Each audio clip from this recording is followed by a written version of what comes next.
Hi, and welcome to another episode of Health Professionals Corner. In today's program, we'll be talking about the recent Zika epidemic and the controversy regarding antibiotic treatment. And finally, a new trend in turmeric. Is it really beneficial for rheumatoid arthritis? But first, the new and exciting breakthrough in treatment in osteoporosis management. Today, we are lucky enough to have lead educational pharmacist in aged care, Dr. Priscilla Liu from Monash Hospital, Lixin Mangru from Kappa Pharmaceuticals, and special guest Seb Kaya, a long-term osteoporosis sufferer. Firstly, let's have a chat with Lixin from Kappa Pharmaceuticals about this new drug. So Lixin, thanks for being on the show. Please tell us what this new drug is about. Hey Angeline, thanks for having me on the show. So at Kappa Pharmaceuticals, we are excited to announce a new development. We call it teriparitide. It's a new alternative to Forteo. It contains the drug teriparitide, which is one of the last line drug used for osteoporosis. So we know that for some patient groups, it can be quite hard to manage subcut injections, and so we've come up with another way to help them with this. So the basic components of our patch include the active drug, which is the teriparitide, polymer permeation enhancer, backing laminate, release liner, pressure-sensitive adhesive, which is also a rate controller, and other excipients including plasticizers and solvents. So for teriparitide, given that it is such a hydrophilic molecule, the matrix system was chosen as it is a more newer and efficient type of a transdermal delivery system. So matrix formulations do not have the potential for leakage or dose dumping effects associated with the reservoir systems, so it occurs when the rate controller membrane is destroyed. So to overcome the hydrophilic nature of teriparitide, we've incorporated iron interferotic component to increase permeation, enhance the formulation, and extend the release time of the drug. Oh, ionophoresis. That sounds very technical.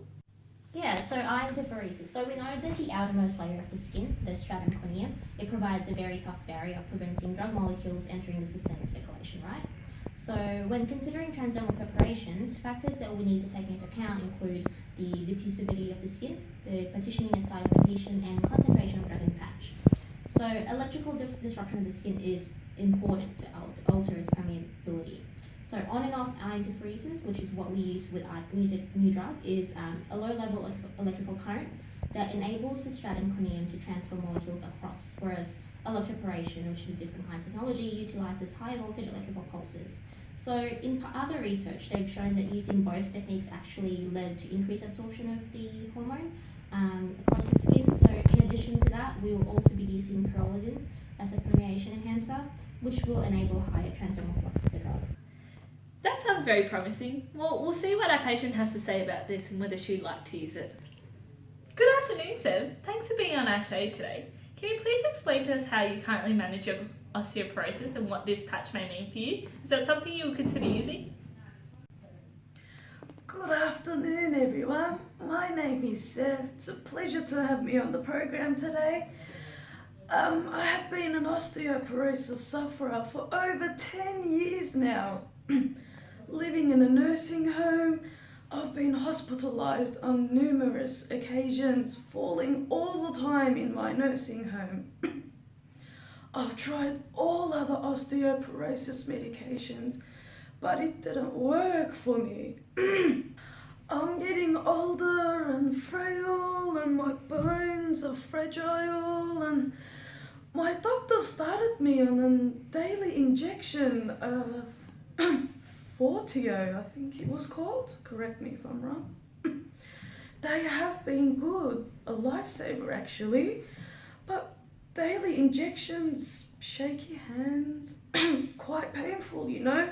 For a very old person, it's not that great. I found out that there is a patch form. Is it the same as this one that I use? Well, we have Lixin here to tell us about how the new drug works in the patch form. Lixin, can you tell us a bit more about it? Yeah, so it sounds to me like our product will actually help you with your current problem. So what we have is a patch containing teriparitide, which is the same drug you're injecting yourself with. So the patch form, you only need to apply once a week instead of injecting yourself every day. So just to sum up, it's not invasive, so you don't need to worry about injecting yourself. You just simply slap the patch onto your skin, wait a week, and then replace it with a new one. You also don't need to refrigerate it. There's less side effects, and in terms of dosing, the drug gets released from the patch at a constant rate, so to make sure you're getting the right dose every single time. Well, I think we won't have any problems convincing patients like Seb here.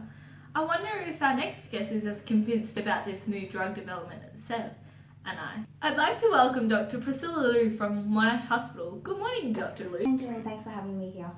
Hi, Dr. Liu. So, give us your thoughts about this new drug. Do you think it's as good as it claims? Dermatide certainly sounds like it's a new and effective way of osteoporosis management.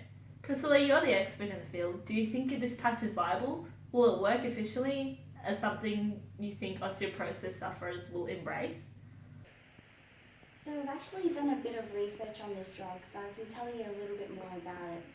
So the parathyroid hormone plays a major role in regulating serum calcium levels. It acts on the PTH1 receptor present on many bones and kidney.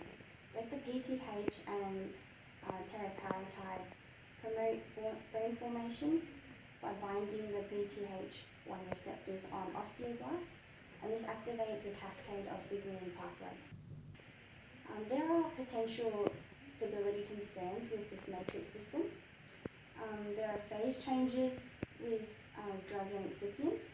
So during dissolution and dispersion, the drug may be subject to crystallization and agglomerization, respectively. Poor adhesion of the matrix system has been reported to the FDA in the US, and because adhesion is central to ensuring safety and efficacy of the delivery of the drug, without it there would be inadequate contact time with the skin, so therefore it will have inaccurate dosing for the patients. The backing must be tough and occlusive to overcome these problems. However, overcompensating may lead to poor air ventilation and skin irritation with long-term use.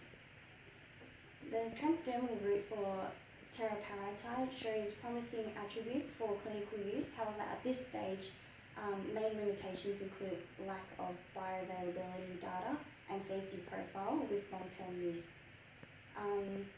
So future studies will have to look into this. So there are definitely negative factors we need to consider.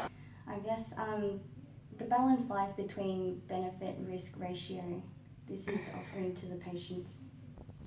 So I think this really comes down to you, Seb. What do you think about hearing both sides of the story? It was very great listening to both sides of the story. I learnt a lot about the patch. I definitely think patch would be better. Injecting this every day. Thank you for coming up with another technology, because I can't inject this by myself. My husband or daughter usually needs to do it for me. It's very, very hard, especially for a frail lady like me. Well, there you go. It's up to you health professionals to decide whether this new drug will benefit your patients. We're going to take a short break. Next up, the Zika virus and its outbreak in Australia. Thank you everyone for being on the show.